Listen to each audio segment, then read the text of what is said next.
Look at this. Look at this. We've got the man that so many of you wake up to. I'm going to say it. I'll brag on you. You're the best damn morning show anchor in the biz. Owen Conflenti. Thanks for coming in, man. Drew, thank you, man. That's wonderful. And it's That's not very kind of you to say that. Well, I appreciate it. I'm a kind guy sometimes, and I don't have you in here because you're the best morning show anchor. It helps because of that, but I'm having you in here because you're a huge Texans fan. This guy's a psychopath Texans fan. I'm going to say that too, and I say it with love. But Thank you. Okay, here's the deal. Every single home game at the half, it's me and it's Chester Pitts up on the video board, and we give kind of a breakdown. Sorry about that. That's my phone. No worries. Give a breakdown of what went down. We introduce the halftime act, and then a few minutes later we come back and get set for the second half. But one of our favorite things is looking over just before we go on, just off to the right of the camera where the fans gather. You're there. You're always in a jersey. You're pumped up. You're excited. And I got to tell you, and I speak for Chester too, it kind of helps loosen things because sometimes the Texans go into the half and it's not always a good story. You're right. But you, no matter what, have the energy. Now, when did you become a Texans fan? It's my routine, man. I've lived in so many places my whole life, and I have this conversation with my buddies at work all the time. It's like, where's your allegiance? Where's your love? Mm-hmm. And I've lived here 15 years, right, on the same show, same city.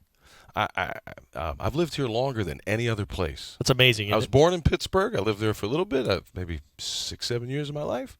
I've lived here twice as long as anywhere even close to it. So I really consider Houston home, and I love the sports like I loved sports growing up because I lived in New York City. I lived in Pittsburgh. I lived in Boston for a little while. You were in Albuquerque too, right? Yeah, out in Santa Fe. Santa Fe. Back when, I don't know, the Albuquerque Dukes, they had a little, I think it was the Dodgers at AAA or something. But, for a time we didn't have much pro sports, but in those other cities growing up, it was amazing. So I've seen sports fans from all over this country. I love our sports. I love the NFL. I love football. So coming here and just being able to fall in love with this team, which making the comeback. When I got here, the team was how old? 5 years old? 4 years? 5. Yeah, 05 you got here, right? Yeah, so that was 3 years in. Right? 3 years in. Yeah. Right. So a young team. It's just been awesome. Yeah. And then I have a dear family friend. I affectionately call him my uncle, and he's been going to games since the Oilers were here in the old days. And he's always with you. Oh, yeah. Up at these Uncle games. Richie's yeah, always Uncle there. Richie. We all know him as Uncle Richie. And the whole crew. So that is our halftime routine. I get my ice cream. I come over and see you guys. Maybe I bring a relative, maybe one of my nephew or someone. I brought my oldest son this last time in the playoff game. Yeah. And crazy Shirley Bob's over there hanging out. The whole crew, man. But it's a blast. I love going up there and seeing you guys. Crazy Shirley Bob is she's a regular up there at the half. Yes. And she's always dancing, and she's always taking a fun selfie. Yeah. She's always saying something a little bit mildly inappropriate, which is part of the fun. So it's a good time. Yeah, what's your game day routine like? Because you mentioned you come up there at the half, but yeah. As you know, with young children, things change. You got 4, right? That's right. What are the ages? 12, 10, 2 years, and 5 months. Okay. So the older kids love tailgating. Yeah. They super love it. But because we have the babies now, I don't get to go as early. So my typical routine, the general routine I used to have, 8 o'clock. You're there. We're in line, driving through the gates. Yep. Figuring out where everybody, in our parking, over in the orange lot, everybody knows where they're supposed to be pretty much. Yeah. We've had some issues with, moving people here or there, but generally everybody kind of knows where they're supposed to be. You have the same tailgate you go to every time? Yeah. We bring out a 20 by 30 foot tent. Yeah. My uncle gets bands out there. Everybody cooks. That's the amazing part, or one of the amazing parts of tailgates, because I used to, when I started here in 2009, for about 8-9 years, I would go out and interview tailgaters and I mainly stayed in the blue lot, the platinum lot. But just the extravagance and the creativity of it all. People are retrofitting buses, ambulances. They've got poles. They've got skis. They've got it's a serious deal. And it sounds. If you have a band, you're bringing a band out to a tailgate. Yeah. It's no joke. No doubt. And especially the big nights, Sunday night games, even Thursday nights. I know people, and probably the players to a degree don't like the Thursday for a short turnaround and stuff. But anytime you can get the prime time feel, it's more fun. Or you get that late night. The party's a little more fun, and obviously you hope they win. But I think that's the one beautiful thing about this place is, generally speaking, And, of course, I know there was a moment in time years ago when they had to change the rules about tailgating because it wasn't so friendly, and maybe that's been the difference maker. I know inside the stadium, this is a beautiful place for families, and the product that's put on the field, the fans, everybody's super kind and super fun. I mean, I've anyway. So you get there at 8, and you're going tailgate? We set up. There's breakfast, which we just added a couple years ago because we combined with another tailgate, and they started making breakfast in addition to the briskets and the chopped beef and other stuff. All the good stuff. Yeah. Nice. Yeah. And mainly it's tacos. I mean, that's just there's so many tacos, so many. It's amazing. So it really is. Once the what are you wearing? Because you've always got a certain jersey on. I'm glad you've asked. Yes. Well, I like to mix it up. So my uncle gave me a Tony Baselli jersey because that's just the 71, and it's just a fun old school jersey. So I like to wear that sometimes in the beginning of the season, just kind of as homage, right. To history. So I sometimes I'll do that, and then generally I either go with my boy Whitney, the 59, or our buddy Chester. I have the old 69, school 69. Yeah. So those are kind of my two go-tos. Over the years, I still have Andre for president. I still have a number 80 jersey in the closet. And I think I broke it out was we had some celebration when he was here, and I think I don't know if it was a retirement celebration 17, or what it was. Yeah. And I broke it out for that game because I was like, again, you got to pay tribute. You bring up those. I don't know that I've ever seen you in anything other than the Chester Pitts one. That's kind of your go-to, right? Kind of my classic. Yeah. That's a good one. And you're around him from time to time. You're around Whitney from time to time. Yeah. You guys do some things together. Yeah, I try to help out. Every now and then Whitney will ask me for some help with something with the With Mercy Foundation. Yeah. He likes to do work that benefits children with disabilities. Yep. And that's one of his number one causes. And he partners with different organizations around town. So anytime I can help out. And of course Chester's huge into the arts. Yep. So if there's anything I can ever do, but yeah, they still come in for interviews from time to time, and we still chat it up every now and then. I saw Whitney at the playoff game working out. My son got to see him and take a picture sidelines, and he caught the ball from JJ, and it's just holy cow, those experiences last forever for the kids for sure. And I mean, I'm grateful every weekend that I get to be here with my family and tailgate. It's really a tradition. So. You have fun, man. You are living it up. It's a good thing to see. So, what's your favorite home game that you've ever been to? Do you have one? For sure, and it just happened. Was Buffalo? Yeah, you were tweeting all about it. Yeah, because it was the experience taking my son. I mean, the greatest game that we had seen at that point. I mean, it was incredible, and I mean, I know forget about what happened after. That moment was just amazing for me. Mm-hmm. I know for sure this is going to be one of those games my son and I will both talk to each other about. Yeah. In years to come. Now he caught the ball from JJ, took the picture with Whitney. I mean, it was the greatest game. I mean, the noise was insane. I mean, I remember holding his ears. We were standing there, and it's like, all right, I don't even know what to do with mine at this point, but let's just. Yeah, it was. My ears hurt, dude. I'm glad you brought that up because it sucks that game was followed up by what happened the next week so quickly. Like, could we have let that breathe a little bit because. I mean, that was magical. I mean, you were on the cusp of something so much bigger. I think if obviously things had changed in Kansas City, but I'm with you. I mean, that's easily one of the 2 or 3 best that I've been to, and I probably would put it at the top too. And the reason I like it is because what we said, the game was great, and the family experience for me. Mm-hmm. When you put those two things together, I don't know that there'll ever be a better game. Ever, sure. Unless it's let me just say it, the Super Bowl, baby. It could happen, man. That's what we all want. Or if you play in the last game of the playoffs before the Super Bowl here, like we might have been. Yeah. Okay, so you're on in the mornings. Mm-hmm. What is that like? When do you wake up? Give me your day, because this is. I have many questions here. Yeah, hit me up. I mean, it starts at 2:30. I'm up. I used to get up a little later, but I wake up. To be honest, I mean, I'm into my 40s now, and I want to stay as young as I can for as long as I can. I look at guys in their 80s and 90s. My late grandfathers lived into their 80s and 90s, and they were both healthy and slim. Yeah, they weren't but they had a short routine without heavy weight, so just stretching and light exercise. So that's what I started doing at 2:30 in the morning. You do it before you go in, every morning. Yeah. Weekends included, not that early, but I don't start a day without some push-ups, some sit-ups, some stretching, upper body. I've had some injuries over the years, shoulder, ankle, so I make sure I'm stretching all the things. Right. Just hoping that I can play a little defense, physical defense between now and, God willing, I get to live that long. Yeah. The guy behind the wall over there, Tyler, who's he's producing all this stuff. Like his dad is a trainer and his sister is a trainer, and they can do all this. They're like brilliant. He asked me one time, he's like, why are you working out? And I said, I'm just trying not to die. So and he's passed that along to them, I think. It's a good line. So it's sort of like along the lines of your defense. Yeah. So you get up at 2:30, crank out some sit-ups, push-ups, you stretch. Take a shower, get ready. You eat? When do you? I don't eat, actually. I do this by accident. I just found out there's this thing called intermittent fasting that people do. But you kind of have to do it because of. Yeah, I mean, I've been doing it by accident for like 15 years. Yeah. Because it's kind of ridiculous. It's a ridiculous proposition to eat a decent breakfast that early, unless you want to start. Like, I'm not going to wake up at 1:30. Right. That's getting crazy. 2:30 is already enough. So I just say, to heck with it, man. I won't eat. I have black coffee. Mm-hmm. Right away, a little espresso or whatever at 7, maybe 4:30, and another one at like 5:30, middle of the show.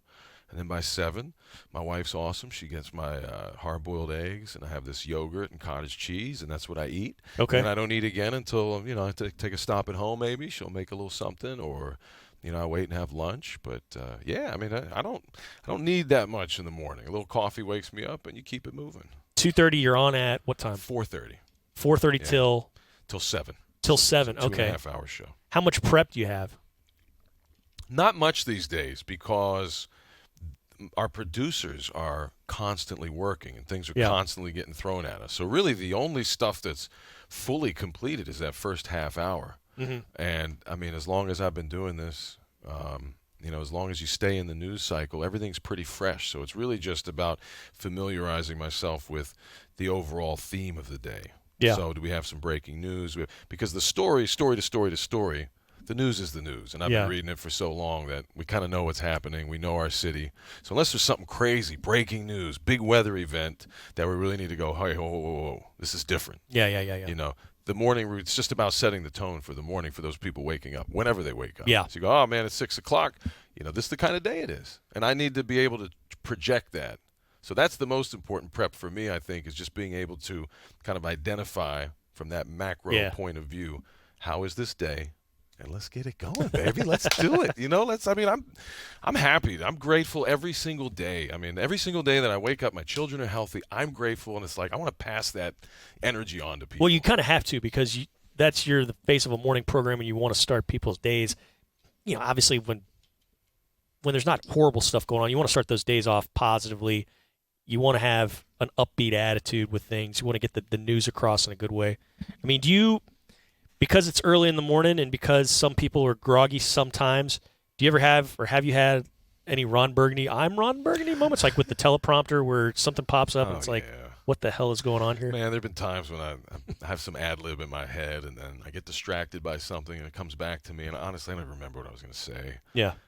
The date, for some reason, I think it's because of the cell phones. I don't remember, obviously, people's phone numbers. I can tell you phone numbers that my grandparents had in the 70s. Right. But I can't tell you a phone number. I can't tell you my wife's number right now off the top of my head. Couldn't even do it. Ooh, you need to work on that. Yeah. But I don't need to. It's in my phone already. But I guess if I got stranded, what would I do? Yeah. Hey, Siri. Sorry. So the date, I constantly have to look at the date. I start the morning show. It's like, hey, good morning. And I look at Britta and I go, Thursday? And she'll go, yeah, it's Thursday. There it is. And I see, and that's like the Thursday? Yeah. Like October? What month so is that's it? the extent usually of So the I don't gaffes remember I don't remember details like that, like numbers, dates, and things, because all that's automated now. Mm-hmm. So I've just kind of forgotten all about that. I don't know. That's probably my biggest ongoing goof. Yeah. And then, I don't know. I'm bad with names. I always have been. Well, like whose names? Local names? No, like national names? Yeah, international like names? the big long names, like Benjamin Netanyahu. That's actually not too far off. I'm okay with some of the leaders, the world leaders, but I feel like every now and then an athlete will catch me, like Giannis, the basketball player, the All-Star. The Greek Freak, yeah. Yeah, the Greek Freak. So I have to use nicknames, and I'll make sure I get those nicknames right. We have a floor director, Glenn Thomas, who's awesome. He's been floor director a long time, does a lot of these games, runs cameras over here. I know all these production guys around town. So I look at them and say, hey, what's his name again? Give me the – okay, got it. But no, man, we try to have fun. We try to just be ourselves. So any of the goofs that we have are, they're natural. They're just, mistakes happen. Where else were you before this? I was in North Carolina, Greenville, home of the East Carolina University Pirates. That I think some teams around here used to beat on them pretty good back in the day. Because when I first moved here, some of the old sports guys would come over. Hey, I'm in Houston to get my butt kicked by one of your teams. No offense to my ECU friends out there. The purple and gold, it was fun while it lasted. But I loved Eastern North Carolina. And again, the people make the place. That's true anywhere I've ever been. How long were you there? 4 years almost. 4 years, okay. 3.5 years. And man, Texas barbecue is like the best in the world, but they had some pretty good barbecue. There's like pulled pork, vinegar stuff that they do. Anyway, what was small town TV like? Were you doing morning shows as well there? No, I did a weekend evening show. So I actually covered Friday night football. So I would. You were go doing out. Sports? No. But it was part of because it's a small station, you do everything. Yeah. So it was like Friday nights, it's all hands on deck during the football season. Yep. Because all the local teams, and you knew out of all those teams, there's definitely one or two players that were going to go somewhere. Yeah. If not, certainly tons would go to D1 colleges, but onto the pros. So you were on location at a game or what? Or you were I would go and I would shoot the highlights. Okay. And then I would run to. Probably each of us would do one or two games depending on how far we were covering. I did. So before I was here, I was in Lubbock. I was a sports anchor in West Texas. So I know what you're talking about. Friday nights. Yeah. And then they let me cut the highlights. Yeah. So we'd do like a highlight reel at the end. I had so much fun editing that thing. But like DJ Reader, isn't he from Carolina? Sure is. I forget what town it was, but so it's like there's like a guy like him somewhere every year. Yeah. That you saw. Yeah, like even I was going to think I was trying to. There was a former Texan who was from around that area, and I was thinking, man, did I ever shoot that guy? I thought maybe I got a highlight of him and didn't even know it. That would be fun to know. So like 01 to 05, basically, you were there? Yeah, to 02 to 05, about so you 3.5. Got out of college 01, 02, or? Well, actually, I went out to Los Angeles for a year, and I worked at a little production company. Okay. They produced content for the airlines back then, when you didn't have like cell phones and streaming and all this other stuff. And you were kind of locked in. Like, did you bring CDs with you, or like you're reading a book, or you put on the headphones and listen to that whatever playlist it was over and over. Were you voicing stuff, or were you doing production? A little bit of both. I did some voiceovers. It was one of these pay for play. So half of it was free content. They get a big name on, they give it to them free. The business model, the other half, they sell to different companies and present the content in kind of an interesting way. So it was a fun experience because I learned a lot about marketing, in addition to the skills I had already gotten from school, from editing, voicing, stuff like that. All right. So you also design wedding invitations. Did I see this? I did that one time as a favor for Lauren Freeman when she got married, because I like to dabble. I do. Because you got this side thing. Is we allowed to talk about? Yeah, it? sure. Yeah. I mean, I built a production studio with my Uncle Richie and my college roommate Aaron Hatton, and he moved down here from New Hampshire, and we took this old warehouse and we converted it to a place where people could shoot photography, video. We've got like a little soundproof room, kind of like this, with but like totally soundproof. You could run a Harley outside and you wouldn't even hear it. And it's like a pre-lit green screen for folks. A lot of people nowadays, it's like everybody has a channel. Every business has a channel. If they don't, they should, and they should be taking advantage of the fact that they can reach people without any barriers, really. I mean, it's so cheap to get into it now. It's like back in the day, you'd have to do a focus group, multiple thousands of dollars. My uncle was in marketing research, one of the pioneers of like modern marketing research with software and things back in the day. God rest his soul. And but man, I mean, you look at what's being created and what should be created. So this is a place that people could take advantage of. Small business come in. Oh, I need it for like an hour or two. I'm going to shoot, something on a green screen and churn out a bunch of content, man. Yeah. Because like now they're shooting on a cell phone, and we get that, and you should. Everybody should take advantage of that. You're shooting on a cell phone, but you're also doing this. What's the deal with you and TikTok, bro? Oh, I know. So my kids. I'm not. Yeah, you answer like I was judging you. I'm purely curious. Fault. What is this? What's going on with you and TikTok? Let's do the therapy session. I know what TikTok is, but why are you heavily involved? I'm going through a midlife crisis, bro. No, I'm just kidding. It's You're not that old. You're only 40, 43. 43. Okay, yeah. No, actually, my wife's on it too. She loves it. Yeah. But it's people always say, well, what is TikTok? I don't get it. What is it? It's an entertainment platform like anything else. It's like if you're really into politics and you like the back and forth, maybe you go on Twitter and that's your like morning, 3 to 5 minutes where you're scrolling and you're listening and reading. Maybe it's Facebook. You're like, oh, I want to keep up with my kids or my friends or somebody's on vacation or my grandkids live over here. Let me get on, Or Instagram. I love this photography. I love following. So for I say kids, there's so many more people on it now, but when we started with TikTok, it was probably mostly 20-something and below, or maybe even 18, 17 and below. Yeah. There were very few grown-ups, sort of. I don't even know how we grow. I think most of us ended up getting into it because our kids were on it, and we were like, well, we're going to go too. Right. Wherever they are, we have to be, right? I mean, we're parents, so I'm checking it out for sure to make sure the content's okay. But then I realized this is fun. They're 15-second productions. Yeah. That's it. 15-second mini productions. Some people will do longer, 30, no more than 1 minute, but it's original content. Some of it's comedy, some of it's artwork, some of it's music, some of it's just silly. And it's a lot of dumb dancing. Just You've done some stuff. You've done some stuff with Toro, and when you came in here, you were lugging a bunch of equipment. You're going to shoot some stuff with Toro. It's 10:30 in the morning, roughly, and you're going to shoot some stuff with Toro here in about 5-10 minutes. I mean, that's right. You're just integrating all the different aspects of it, huh? I mean, we have fun, and Toro's so good, and Andrew and Ryan, who run him around, are just super creative. They're planners, man. When I was telling you, I was in London with them. I was on the bus. We were doing a tour of where we had to see all the big sites and shoot some videos promotionally. Yeah, these guys are animals about planning, being very particular. Having a strategy, it was very impressive. You think he just goes out there and he waves his hand? Nah, he's got a definite agenda. If you want to be successful, you look at what the trends are right now and say, okay, well, here's something that's trending. What kind of a take can I do on it? So for me, it's like, well, what would a news guy sitting behind a news desk with a camera do? Mm-hmm. What would Ron Burgundy do in this situation? And then that'll be my take. Right. For Toro, it's like, well, what would a bull do? Or what would an NFL mascot do? Or what would Yeah. So that's why I like it. 15-second production. So you can give it some production. I mean, there's one where I step into a coffee cup and it goes like a rocket ship out of the screen. And it happens in 12 seconds. People are like, how'd you do that? So I did it on my phone. Really? Yeah, the apps are amazing. Yeah. I mean, you can cut stuff out. You can green screen. It's a brave new world. It's like, I don't even. Because I'm the same age as you, 42. And just to think about I started in TV as a producer, 2000, just to see everything that has changed in 20 years, it's bananas. I mean, the world has done a 180 in a lot of ways. But we got to wrap this up, but let's do a few more Texans things. Favorite Texans player right now is? It's Whitney. That's my guy, man. Always. Love that dude. The Texans offense in 2020 will?